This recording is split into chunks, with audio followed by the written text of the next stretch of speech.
Hello everyone, welcome back to my video. Today I'm going to talk about Lucerne Grand. Wow, I just find that the name is a bit strange, right? I don't know whether am I pronouncing it correctly. But Lucerne Grand is an upcoming new launch by CDL. It's in the Lakeside area. It's just next to Lakeside MRT station, right? So today we are going to look at a few things. And just a disclaimer here, this is not the official image of Lucerne Grand because Lucerne Grand cannot actually see Marina Bay Sands. So basically, I just use AI to generate so that my whole video, the slides looks a bit nicer. So some disclaimer here. The information that I'll be presenting is just solely based on my own research and it's just for your reference. So today's topic, we are going to look at some basic project information. At this point of time, I don't really have a lot of project information, like the floor plan is not out yet, the total units is not really confirmed and all that, right? But we do have the unit mix that is confirmed. So in today's topic, I think the main thing is we are going to look at a few concerns for some of the buyers who are looking into Lakeside area. So the problem one we will be looking at, because you will know that Lucerne Grand is just next to Lakeside MRT station, so definitely there will be units that is facing the MRT track. So we are going to look at, is it okay to look into the MRT facing and the non-MRT facing, right? Which one will get a higher resale demand in the future? Then the problem two we will be looking at, will the units facing the MRT track actually bring down the whole development pricing or not? And the problem three we'll be looking at, if let's say you are considering Lucerne Grand, will it be difficult to exit in the future? Who are the buyers that will buy from you in the future? So the last problem is, because Lucerne Grand is the first harmonized project in the whole area, so if let's say you're looking at buying Lucerne Grand for rental, will the rental yield be a benefit for you or not compared to other projects? So let's start. So at this point of time, this is my QR code. If you have any questions about this project or any other new launch, you can feel free to scan the QR code to WhatsApp me directly. So Lucerne Grand is located really doorstep to Lakeside MRT station, so it's super close, and it's very rare that for Lucerne Grand they will also enjoy the lake view of Jurong Lake. So they actually have the best of both worlds, very near the MRT, and yet they get the scenery view. Because if you have been following the last few launches in the Lakeside area, they are all not close to the MRT station, like Lake Garden Residences, like Sora. They are all very far, but they do enjoy the view, but yet they are far from MRT. So if you have been following the last few, as in the resale condo in the Lakeside area, like Caspian, like Lakefront Residences and so on, they are doing very well in the resale market. So I think a lot of buyers who are really waiting for the Lakeside area launch, a lot of them, they will be very excited about this launch. And the developer is none other than CDL, a very reputable developer, so there's no doubt about their quality of their build. And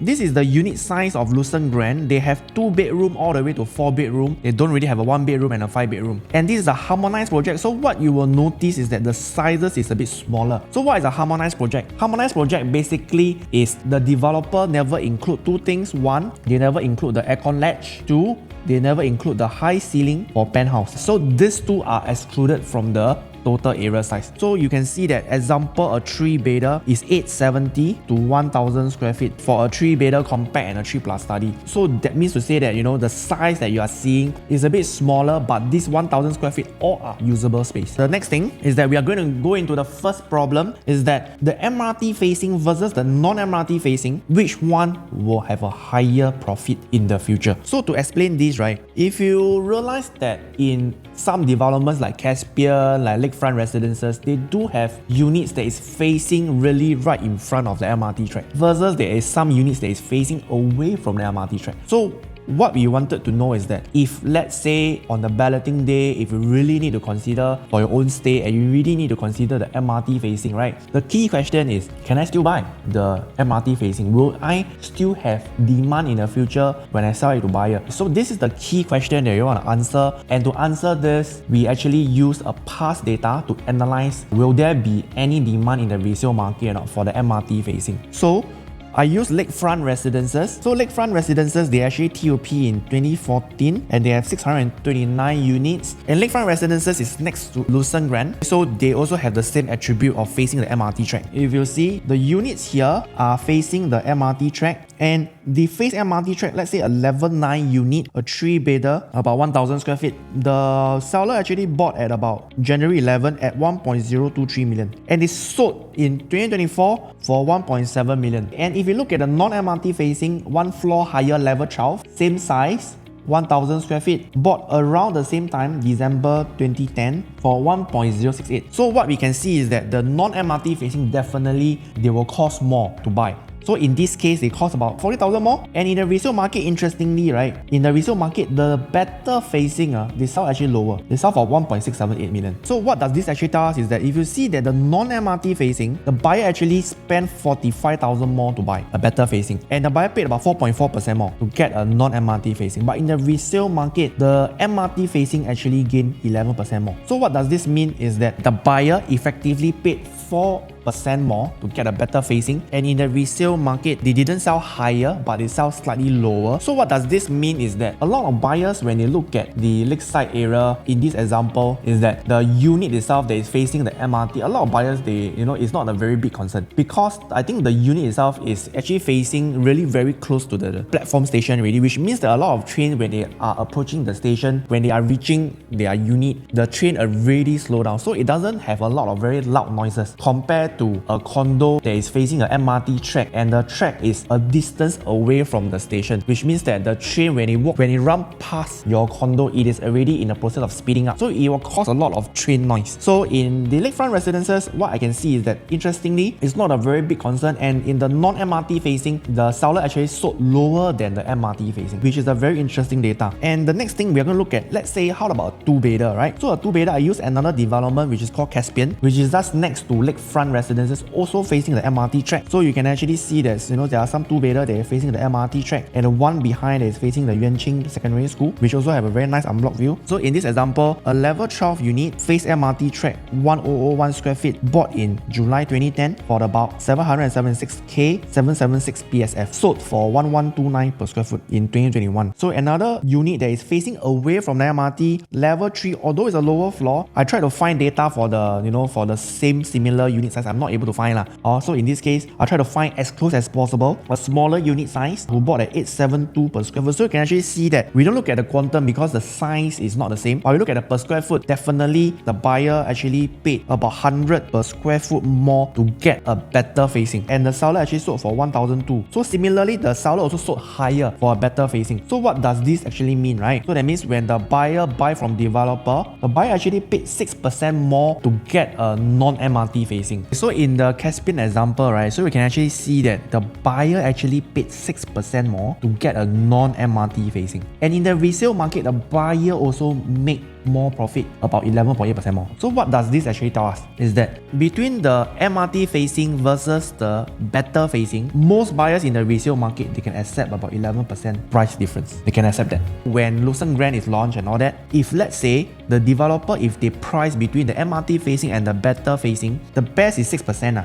or lower. If let's say the price gap is about 6%, then I think you may want to get the better facing ones, because next time you can similarly sell higher also. But if let's say it's anything that is more than 10% or 11%, then I think it is better to consider the MRT facing, because from what I see is that the buyer acceptance level is they are willing to pay 11% for a better facing. If you get something that is more than 10% compared to the MRT facing, then next time you will still make profit, just that your profit will be lesser. Also, this is what we can tell from the data itself. So the next thing we're going to go to the next problem is that, will units facing the MRT track bring down the price of the whole development? So if you look at in today's market, there will be some condos that is also facing the MRT track. So if let's say we look at A, right, that you have the MRT facing example, maybe selling at 1,008 per square foot. Then you have the non-MRT facing that the seller hope to achieve about 2,000 per square foot. Will this be easy? Is that you will notice that because of the MRT facing, the seller, if they want to move on to their next unit, they constantly have to sell lower. So if they sell lower at 1,008, so that means averagely in a whole condo, averagely maybe about 1,009 per square foot in terms of an average pricing, right? So this will actually pull down the average pricing of the whole condo. Even if you want to achieve 2,000 per square foot, it will be a bit challenging, just that you need to wait a while longer for the price to go up. Compared to B, let's say a MRT facing is 1,900 per square foot. The non-MRT facing is, let's say, is 2,000 per square foot, which means that the non-MRT and the MRT facing, the price gap is not very big. So in this case, if you want to, this one, the average will be slightly higher already. The average maybe will be 1,950 per square foot. So if you want to sell like maybe 2,050 and all that, or even 2,001, it will be easier to achieve. So in this case of B, the MRT facing is not really, they won't have a very big impact to pull down the whole condo prices. So these are the things that we want to look at it by using past data to see whether in Lucerne Grand or in other development that is facing the MRT track, do we have this problem? So in this example, I'm using Commonwealth Tower. Commonwealth Tower is actually facing Queenstown MRT station. So what we can see here is that this 2-beta is a MRT facing, their per square foot is 2153 compared to a non-MRT facing is 2264. So non-MRT facing definitely they sold higher lah. So which means that the MRT and the non-MRT facing in the resale market, their gap is about 5%.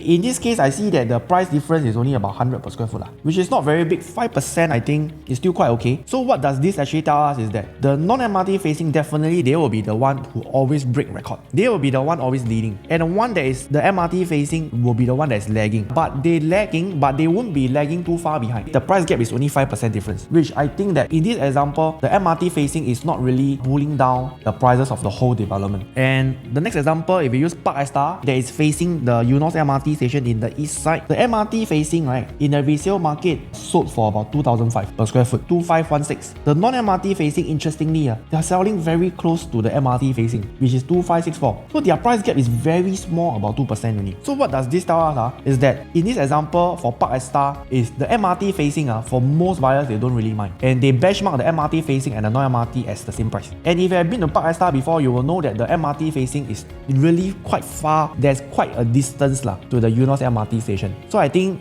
that is the reason why a lot of buyers, when they want to buy an MRT facing, a lot of them they don't see it as a very big concern. And the train noise is not really a big problem because a lot of trains they would have already slowed down already when they enter the station. Next, if I use Granel Park Residences located just next to Tanah Merah MRT station, their MRT facing is transacted at 1941 per square foot for a level 7 unit. A non-MRT facing similar floor is transacted at 2093. So you can actually see that the price gap in this example is bigger already, is 7.8%. So in this example in Granel Park, we can actually see that the MRT facing is constantly transacting at about 1009 per square foot. But the non-MRT facing, if you want to reach like for example maybe 2002 per square foot, you really need to take a while because the MRT facing is transacting lower. So you need to wait for the MRT facing, to transact higher, then probably it will reach 2002. So what does this example actually tell us is that developments like Granel Park Residences, definitely the MRT facing is actually lagging behind and it will affect the overall condo in terms of the per square foot. But if you look at Lucerne Grand example, they are actually located very near to the Lakeside MRT station already. So they are located in a location where the train already come to nearly to a complete stop, or the train just started to leave the station. So the train noise is not really that bad. I would say that it might be more closer to the Commonwealth Tower example, where the price gap in the resale market, the price gap is about 5%, which is not really a big concern. Alright, then in the problem 3, right, we'll be looking at will Lucerne Grand be difficult to exit in the future or not? Why I say so, right, is that if you look at in the Lakeside area today, right, who are the main bulk of buyers? In the Lakeside area, they are all surrounded by mainly HDB, and they are about 40 years old HDB already, right? So if you look at the resale HDB prices in the Lakeside area, a HDB averagely can be sold at about 560k in Lakeside area, compared to a condo is 1.6 million in the Lakeside, Boon Lay and Chinese Garden. If you look at the price difference between HDB and private property in the Lakeside area is very big. It's about 1.1 million. So what does this actually tell us? Is that usually it is important for the people who live in the estate to be able to upgrade, because people who live in the same estate usually they want to move, they want to stay in the same area because their children is schooling in the same area, or they are used to the area. But in this example, I will say that next time when Lucerne Grand they hit the resale market, you will find that for HDB upgraders who stay in Lakeside and Chinese Garden, if they want to upgrade, it will be a bit challenging. Only a small percentage they can upgrade if they can have enough loan and they have enough down payment. But the private property is still okay because averagely they hit about 1.6 million. If next time if they want to upgrade to maybe 2.5, 2.6 million, it's not too far away. So what does this actually tell us is that next time Lucerne Grand, if they hit the resale market, definitely the demand, it has to be come from outside of Lakeside area. It has to come from other areas like maybe Choa Chu Kang, Bukit Panjang, or even Clementi, or even Buona Vista area. So all these other areas from outside of Lakeside, they have to come into the area. And why is this important? It's because if I use another area like for example East Coast, if you know that East Coast today their resale prices is very strong there. It's very strong. And why it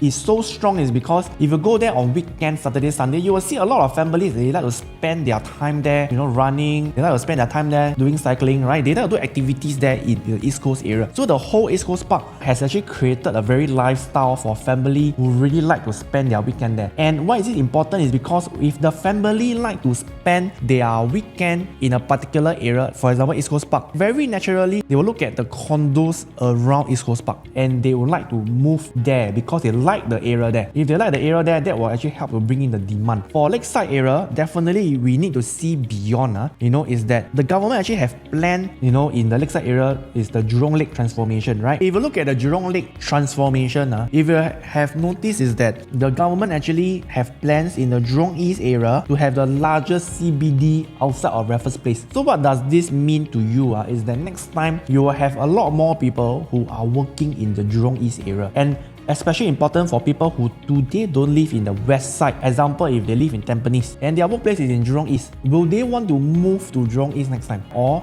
near to Jurong East? So this will actually bring in one demand for people to work in the Jurong East area already. And lakeside, we are just one station to Jurong East. Second is that I would say that I don't know whether next time Jurong Lake area, the Chinese Garden area, because the government actually have a lot of plans to rejuvenate the whole area to create a more lifestyle and recreation area. I don't know whether next time Jurong Lake area will it be as vibrant as the East Coast Park area, but the government actually have planned. So if you can envision this, is that if let's say next time, if the Jurong Lake area become a very lifestyle destination for buyers, for a lot of people who live in the west side, where they on every weekend go to Jurong Lake area to spend their time there, they will naturally bring in demand. So when they bring in demand, a lot of people, they will take notice of the condo in that area. If they take notice, then definitely they want to move to the area because they like the area. This is the similar example as what we are seeing in East Coast Park today. So of course this won't be happening so soon, but definitely this is in the government's plan. So I'm quite sure if we can see beyond this, and next time definitely if the Jurong Lake area can become a lifestyle area, then definitely Lucerne Grand will do very well, and the surrounding condo around lakeside, they will do very well as well. Interestingly, when we see Jayden, Jayden is a former J-Cube.